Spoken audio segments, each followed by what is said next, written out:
Hey guys, it's Bailey. Welcome back to the channel for what is going to be my monthly favorites, the first favorites of 2016. So I'm going to talk about all the beauty bits and actually another kind of planning bit because it is the start of the year, all in this video. So if you want to see what I've been loving, let's go ahead and get started. First up is foundation, and this is one that I haven't had a chance to talk about yet because while I have covered some of the new stuff that I found in the drugstore in my first haul that I will link in the info bar below, as well as this eye right here, I haven't had a chance to talk about this guy yet. This is the Maybelline Dream Velvet Soft Matte Hydrating Foundation, and I'm in the shade 40 Nude. I have to say it was tricky picking this out in the store because the outside here actually is supposed to indicate the shade that's inside. Didn't feel like any of them matched my skin tone, even though on camera this does look very close. I think it's a little bit too yellow in real natural light. Turns out the gamble was worth it because it's a great match for me. So that's one downside, but basically it is a matte foundation that is so buildable. It gives such a beautiful soft focus effect to the skin.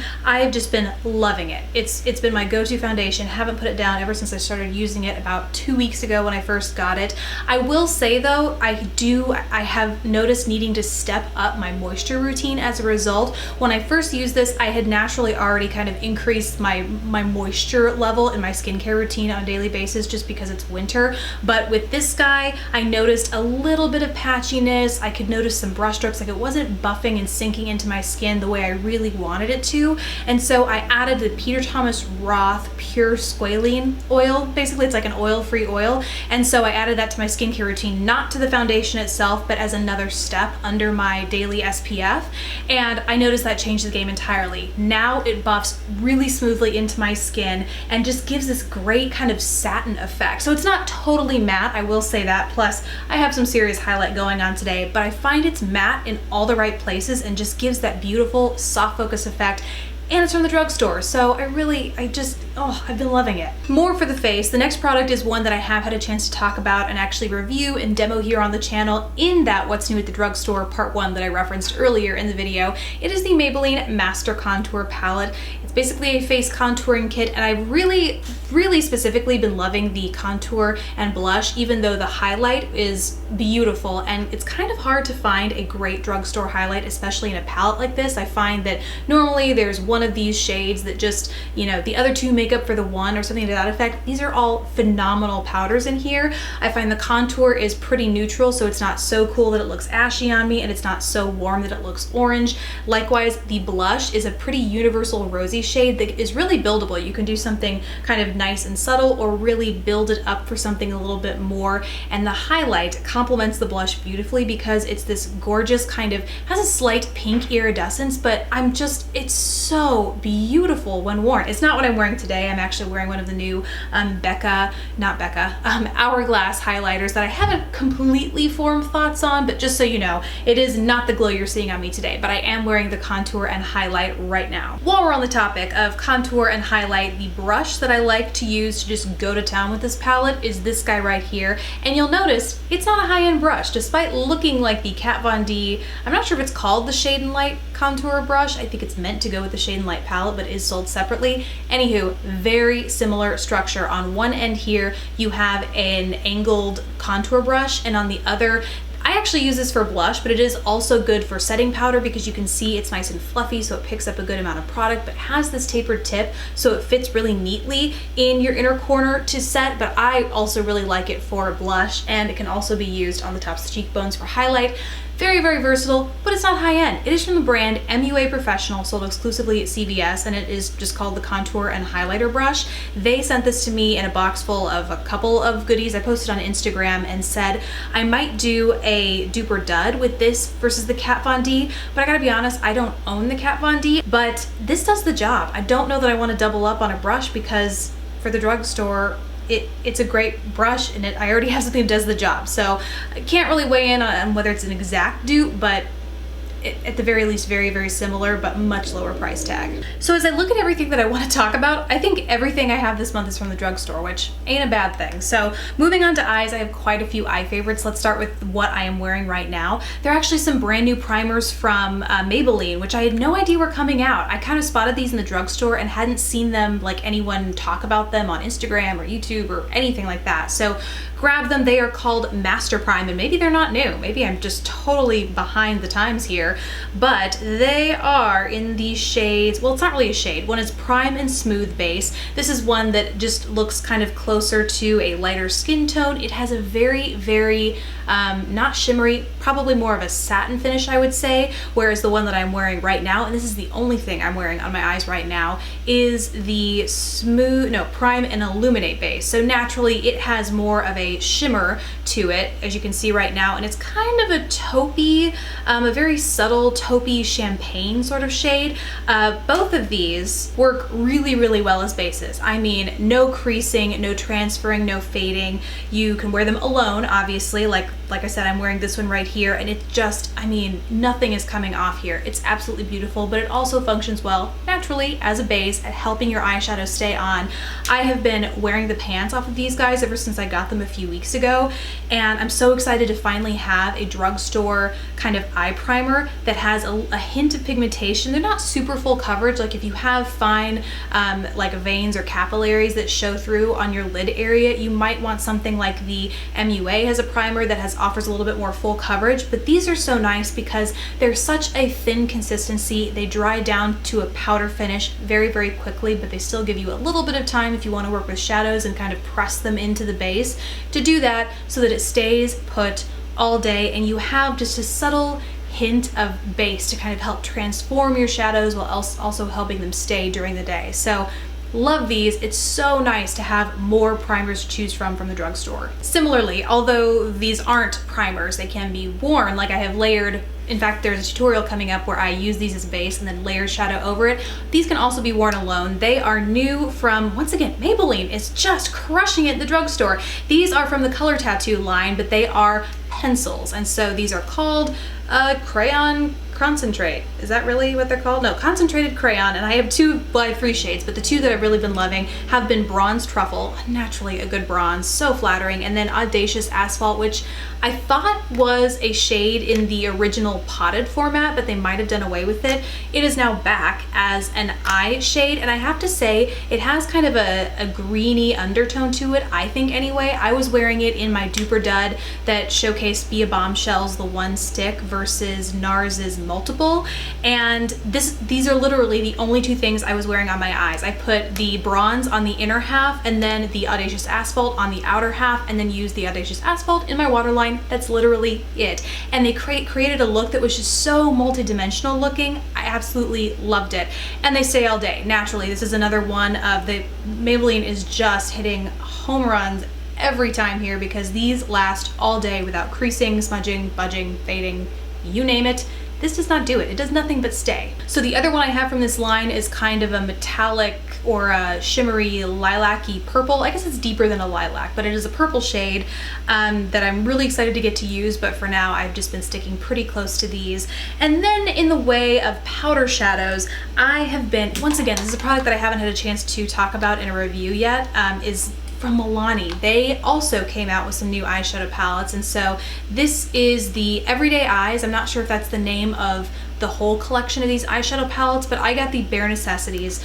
It's a pretty solid neutral palette, and every shade in here is an absolute win. You have a great mix of shimmers, nothing really glittery. It's just a nice mix of shimmer and matte. You have this shimmery champagne over here, and then what's kind of a duochrome, like has a golden shift over here, so two highlight shades, and then two matte shades, this mid-tone brown and then a deeper chocolate brown, and then two just kind of fun metallics to play with. One's kind of a mid-tone golden bronze, and the other is a super deep, well, not super deep, but a chocolatey kind of brown shimmer shade, and together they are so, so beautiful, and they apply like a dream. Once again, the formula is beautiful. I would recommend wearing it with a base, just so you amplify the pigmentation even more and guarantee it stays all day. I wear this over not the base I'm wearing from Maybelline, but the other one that I talked about. That's what I've always worn this over, and it stays like a dream. It's absolutely beautiful, and I wish I'd picked more of these up. If you're interested in seeing what more of these palettes are like, Tati did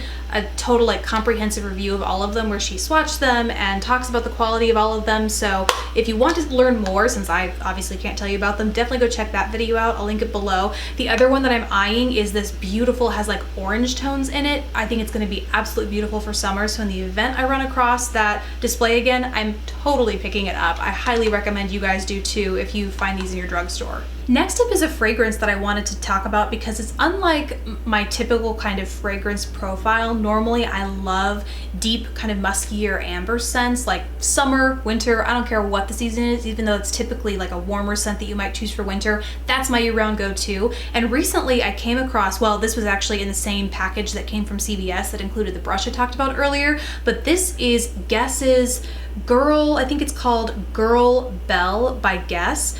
Sold at CVS. I was kind of surprised by that because I never think to look at fragrances when I'm at CVS, but this is there apparently, and it surprised me how much I liked it because it's kind of a sweet powdery scent, which is the total opposite of what I like. It's way sweeter than anything I normally like. It's way, I don't know, I just think it's the opposite of what I typically go for, but fresh out of the bottle, it smells immediately sweet and powdery, and then once I spray it on, it kind of develops into something a little bit more kind of deeper, and substantial might not be the right word, but kind of like just less sweet. The sweet notes are still there, but it's less ultra sweet and more almost musky. I don't know, I'm the worst describing fragrances, but bottom line, I had to include this because one, I have been wearing it every day, which if that's not the definition of a favorite, I don't know what is, but also just because it took me by surprise. If any of you guys are the same way when it comes to fragrances, like you tend to like amber, deeper, muskier, you might go for this. I just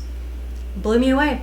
Really surprised me. Really been loving it, and it's affordable, so that's always a win. And last is the little planner tidbit that I talked about at the beginning of this video, and I wanted to share it first of all because we're all getting our lives, or I feel like a lot of us are kind of getting our lives in order, getting our ish together, finding new ways to organize ourselves so that we can set ourselves up for a successful new year, successful and productive new year, all that kind of stuff. So I recently found a new form of organization thanks in large part to one of my good friends. She recently started an Instagram, not so recently, I think like back in May, but she shares awesome organizing tips as well as like lettering visually. It's just an amazing Instagram account. I highly recommend you follow her. She's Pretty Prints and Paper, a really good friend of mine, and she inspired me to think outside of the box when it comes to planning. This is in part why I wanted to share it with you, because this isn't like one brand of planner. I've done the Erin Condren thing. I've done, you know, where you just go to Target and you find a planner that kind of works for you, but in reality not all of our brains think in the same way when it comes to organization and prioritizing tasks and things like that.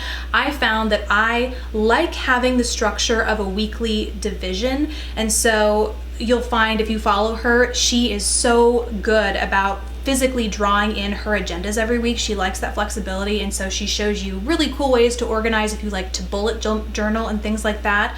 I am not one of those people. I like it pre-drawn in for me, but I am a list meister. Love making lists, and so what I found is that a lot of the planners out there don't take into account how much I love to make lists. And so I kind of came up with my own organization here, kind of piecemealing using different things, and so I wanted to share it with you. So first of all, the outside of this is leather bound in what is called, it's from the brand Foxy Dory. I think the style is called Midori, and any planner experts, please correct me. Like, I don't pretend to be in the world of planning. I wouldn't call myself disorganized, but I'm certainly not the authority. So if I say anything wrong, I am just excited about it. Please feel free to correct me down below, and I'll include links to everything I talk about in case I do say something wrong. So outside is from the brand Foxy Dory. It's this leather bound doodad, and you have an elastic, and then inside you actually have the same color of elastic to help put, or to allow you to put individual books as you may want to. There are two of them, so I have two smaller books that I use to organize, and both of my books are from the brand Maybook. I haven't really experimented a lot with any of these kind of smaller bound books here, but I chose them just because in the limited experience I do have, I really like them.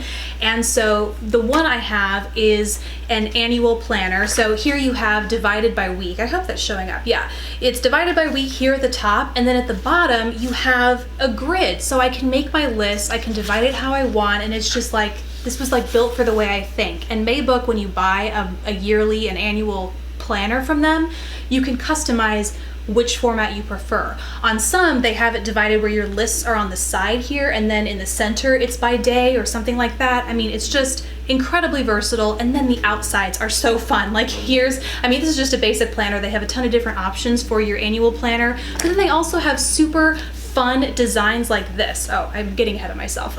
So that's my first book. And then you can also, I found this divider, this cute polka dot divider, and it's actually a folder to go around my second book I have in here. I find it super handy because I can store stickers. You can see this is actually from my Erin Condren that I just never use, so I've repurposed them for the sake of this planner. And then if I ever have giveaways and stuff, like this is a tracking slip for a prize that I mailed. And then in this notebook, I actually have, let me flip to a page where you can't see my insane doodlings. I chose to do the dotted inside as opposed to a grid or line, just because I find it gives me that much more flexibility. And a personal goal of mine is to get better or more creative with how I organize things, like the way Jessica is her name, the owner of Pretty Prints and Paper. And so, I love the way she plays with her organization, and she's constantly thinking about new ways to reimagine the way she plans and thinks. And so I bought this thinking that in the interim, it's perfectly satisfactory at just making lists, which I've said before, absolutely love. But if I do want to get creative and start like drawing my own sort of situation in here, I can do that. And the outside is just so pretty. So I have a couple of these because I order in bulk and I just can't pick one pattern. So I have a few of these on backup, but then I love how I can, year to year, I can always repurpose this outside and just put new Maybooks inside. So I absolutely love it. I have kind of clips here. These are once again stickers that I took from my Erin Condren. And then, oh my God, there are coloring book stickers, guys. I could not bring myself to buy a full adult coloring book just because I know, as much as I would like to color in my spare time, like I will never just sit down and take the time to get colors and all that kind of stuff. So I thought this is perfect for me because I always have my planner. I always have like a couple of colors that I like to keep around for when I'm making notes. And so I can stick this in one of my pages and just go to town on it. So I don't know, it opened up a whole new world of flexibility in planning, and it really does cater to the way I like to plan mentally. And so, I don't know, I just thought I'd feature it because I know a lot of people prefer kind of name brand or just pre-formatted, pre-assembled planners, and that's amazing if you do, if that works for you. But following my friend just introduced me to this whole new world of planning, and so I wanted to share that with you because, I don't know, seemed like the perfect time of year, like I said. So thank you guys so much for watching. I really hope you enjoyed hearing about everything that I loved in the month of January. I'd love to hear what you guys have been loving in the month as well. Please don't forget to subscribe if you haven't already, and I will see you in the next video. Bye guys.